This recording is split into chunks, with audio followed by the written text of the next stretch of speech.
जय श्री राम मित्रों, आप सभी का स्वागत है। माँ आदिशक्ति वेद माता के श्री चरणों में वंदन करते हुए, परम पूज्य गुरुदेव की सूक्ष्म प्रेरणा को अंतरात्मा में धारण करते हुए, परम पूज्य गुरुदेव के द्वारा लिखे गए एक लेख पर आज हम चर्चा करेंगे। ऋषि चिंतन के सानिध्य की कड़ी को आगे बढ़ाएंगे। परम पूज्य गुरुदेव ने कहा, ज्ञान योग एक सुलभ साधना है। परम पूज्य गुरुदेव के शब्दों में बड़े गूढ़ रहस्य थे। समझने वाला समझ सकता था, जो नहीं समझ पाया उसके ऊपर से निकल जाता था। इसलिए बहुत सी बार ऐसे था, मेरे साथ भी ऐसा होता था। जब मैं परम पूज्य गुरुदेव के लेखों को पढ़ता था, एक बार पढ़ने पर बहुत सी बार मुझे समझ नहीं आता था कि गुरुदेव क्या संदेश देना चाह रहे हैं। उसी लेख को बारंबार जब पढ़ता था तब उससे अर्थ थोड़ा समझ में आता था कि गुरुदेव किस ओर इशारा कर रहे हैं। आप भी इस ऑडियो संस्करण को सुने, ध्यान से सुने, और अच्छा लगता है, हमारे साथ जुड़ना चाहते हैं तो चैनल को अवश्य सब्सक्राइब कर लीजिए। परम पूज्य गुरुदेव ने कहा, दुनिया में लक्ष्मी, विद्या, प्रतिष्ठा, बल, पद, मैत्री, कीर्ति, भोग, ऐश्वर्य आदि को बड़ा फल माना जाता है।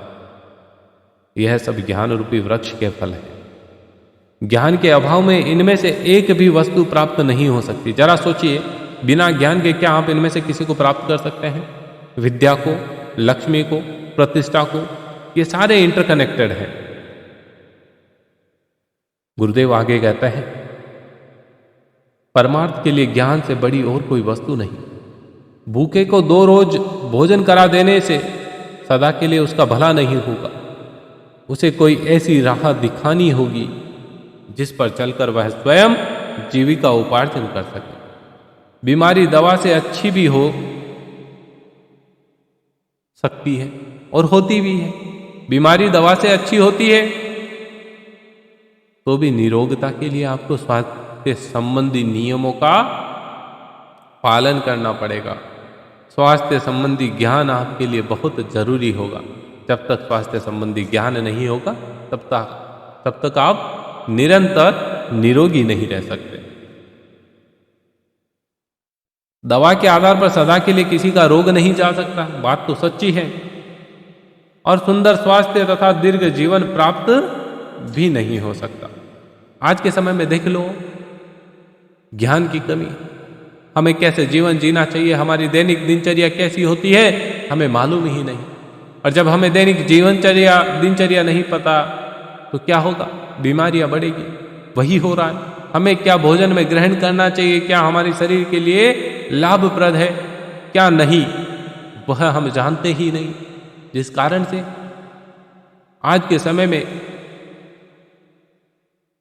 यदि मैं बात करूं तो 100 में से लगभग 70 से 80 लोग बीमारियों से ग्रसित हैं, किसी न किसी बीमारी से। चिंता, तृष्णा, लोलुपता, कामुकता, उद्वेग, क्रोध, शोक, घबराहट, निराशा शरीर की भयंकर मानसिक अशांतियां जो जीवन को भार रूप और नारकीय बनाए रहती है, ज्ञान द्वारा ही शांत हो सकती है। इसीलिए पहले कहते थे कि ज्ञानार्जन करो। आज लोग एजुकेटेड हो गए लेकिन ज्ञान के मामले में शून्य है। एजुकेशन एक अलग फंडा है, एक अलग तरीका है, लेकिन ज्ञान एक अलग है। ज्ञान के बिना कुछ भी चीज संभव नहीं। इसीलिए कहते हैं कि बड़े बुजुर्गों के साथ बैठें, वह अपने ज्ञान को आपके साथ साझा करेंगे, अपने अनुभव बताएंगे कि ऐसा हुआ तो ऐसा करना है, ऐसा हुआ तो ऐसी परिस्थिति में ऐसा करना है। इसीलिए गुरुदेव ने कहा कि ज्ञान योग एक सुलभ साधना है। गुरुदेव आगे लिखते हैं, तीनों लोकों की संपदा मिलने से भी उपरोक्त अग्नियां बुझ नहीं सकती, बल्कि और उल्टी बढ़ती है। उन्हें बुझाने वाला एकमात्र पदार्थ कौन है? ज्ञान। सांसारिक और पारलौकिक शांति की कुंजी ज्ञान ही है।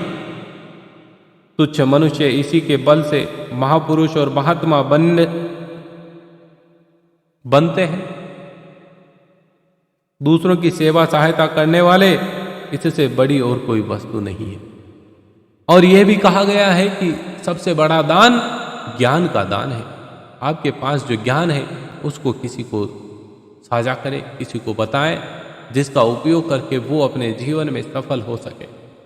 इसीलिए सबसे बड़ा दान ज्ञान का दान माना गया। प्रिय सज्जनों, परम पूज्य गुरुदेव का जो संकेत था, उस संकेत को आप समझे होंगे कि हमें मूर्ख नहीं रहना है। आप वेल एजुकेटेड हो सकते हैं, लेकिन ज्ञान का स्तर आपका अच्छा होना चाहिए। ज्ञान का स्तर अच्छा नहीं है तो आप दुखी रहेंगे। दुख का मूल जड़ अज्ञानी होना, ये ध्यान रखिएगा। गुरुदेव कहते हैं कि यदि आप दुखी हैं तो ये मान के चलिए कि आपके अंदर कहीं न कहीं अज्ञान का अंधकार फैला हुआ। जब आप ज्ञान के प्रकाश से प्रज्वलित हो जाएंगे तो आपके दुखी होने का कोई कारण ही नहीं रह जाएगा। इसलिए परम पूज्य गुरुदेव ने कहा था कि प्रिय सज्जनों, आप सभी ये ज्ञान योग की एक सुलभ साधना अपने जीवन में जरूर करें। आप सभी को ये प्रसंग कैसा लगा? यदि प्रसंग अच्छा लगा तो अपने परिवारजनों के साथ, मित्रों के साथ इसे अवश्य साझा करिए और नीचे कमेंट बॉक्स में परम पूज्य गुरुदेव का स्मरण करते हुए जय श्री राम अवश्य लिखिए।